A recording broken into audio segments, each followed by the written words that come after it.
Today on Making It in Manufacturing Spotlight Series, I'm joined by Alexander Schäfer, Business Development Manager at Sharp Services. Welcome. Thank you for having me. No, brilliant. And yeah, how have you found CPHI? So far, very good. CPHI is always the most important show of the year. It's the biggest show, so also the show where we have most meetings. Sometimes feels a bit like speed dating, but we had some excellent first 2 days. So now the third day is always a bit of the slower day, but I think it was a very successful show so far. No, amazing. Yeah. Good. And to start with, can you give my listeners a quick snapshot into Sharp Services and a little bit about your role? Yes. So I do work for our European team. So I'm dealing with our European operations. So Sharp, in a nutshell, is a global contract packaging services provider. So we do run 9 sites in the US, Belgium, Netherlands, and in the UK. And our core competence is everything around packaging pharmaceutical and biotech products. And how do you balance servicing pharma and biotech clients? Is there any differences in terms of your approach to that?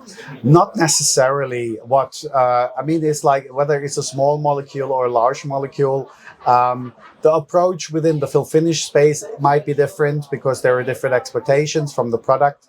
So in the packaging space, maybe not necessarily. It's more about the size of the companies you're dealing with, because we're dealing with companies from a small virtual biotech to really big blue chips, and there the approach can be different because the expectations are different. What are the challenges between the both? I mean, a small biotech compared to a big pharma.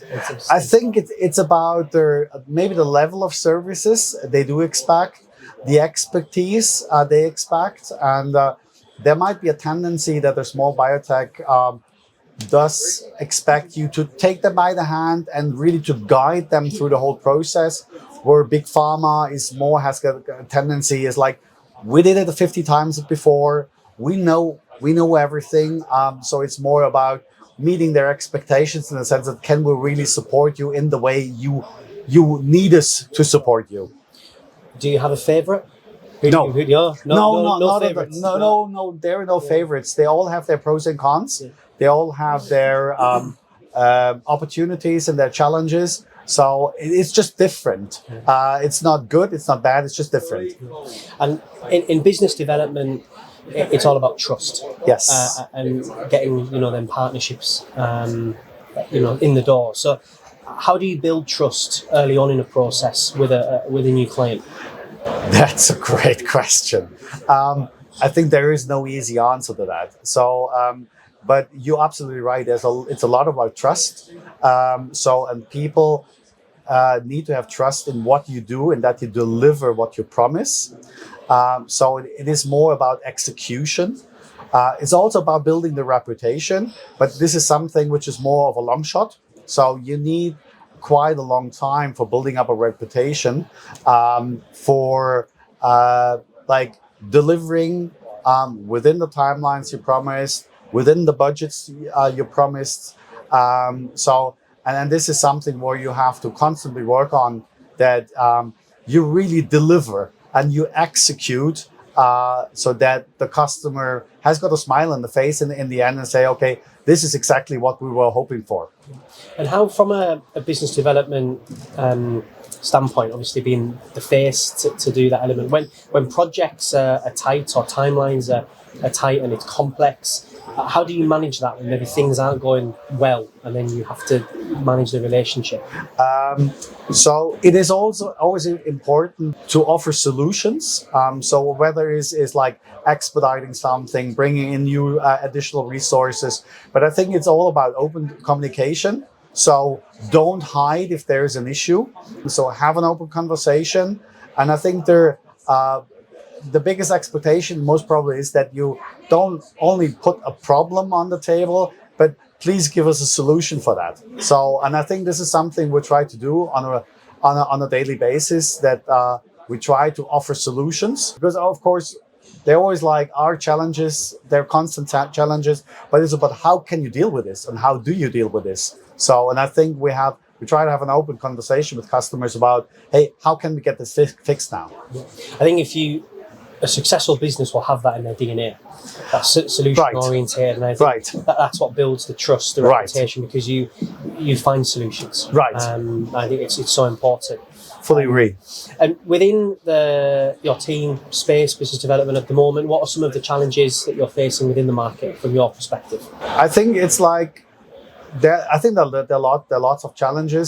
It is about offering the right things at the right time with the right scope. Most probably there is no specific challenge, and it's no rocket science in the end. It's really a lot of just hard work of understanding what the customers and the market are needing and how can we react to this. Do we have the right offering? And if not, so how can we invest into the right things that we can meet these expectations? I think that's more the point, that you listen to what the market needs and that you have a response to that. Yeah. Business development, there's such a big human element to it, and to your role and everything with it. What advice or what skills actually do you think are most critical for a business development professional in your space? That's interesting, because I mean, it's of course you see a lot of very different characters out there. So people being more extrovert, being more introvert, coming from the technical side, coming from the commercial side. So, but I think key is your ability to listen and to ask the right questions. So you need to understand, it's not about just spitting out a pitch. So it's more about listening. What are the challenges the customer has got? So, and how can we help him resolving this? How can we add some value to his supply chain as an example? So it's not about us. It's about what do they need, and can we offer a solution for that? Can you maybe go into a little bit at the moment then of some exciting things going on in the business? Absolutely. I mean, these are exciting times for Sharp. So we just announced a major $100 million investment into our capacities and capabilities. So, and I think, which is great, because we're investing into the right things. We hope into the right things. So on one side, we're expanding our OSD capabilities for all solids packaging. And we have a very strong focus on injectables. So we're increasing our full finish capacities. We're creating new capacities and capabilities for vials, prefilled syringes, SSDs, as well as pens and auto injectors, which is, I'm not saying the new holy grail, but there is kind of the new holy grail is like everything about device assembly and device packaging. So you think that's going to be the future where you'll heavily invest and move into? Correct. As a business? Correct. Yeah. I mean, there's a lot of interest in the market for such kind of capabilities. So I'm just naming GLP-1 being one huge bubble in the market, looking for capacities and partners to support the growth in this area. But there are also other areas for auto injectors, new indications, new applications, pen systems, as well as on-body devices, which are now, I think, more coming to the market, and people are looking for solutions. Do you think there's any challenges, or obviously with that amount of investment and growth, sometimes maybe comes with some growing pains or some hurdles along the way? Is there anything you see? Of course, I mean, we always need to see that we get a return on investment on the things we have on the agenda. So, of course, we need some customer commitments. But on the other side, we try to proactively invest into certain things, trying to stay a bit ahead of the curve. So offering things we think will have a demand or currently have a demand in the market. But of course, we will have discussions with customers about shared investments, co-investments, or other things, especially if they might be dedicated. But one of the strengths we have is, for example, that we're still able to offer space for running new operations, whether they are dedicated or bespoke or non-dedicated. So that's really depending on the volumes the customers are looking for.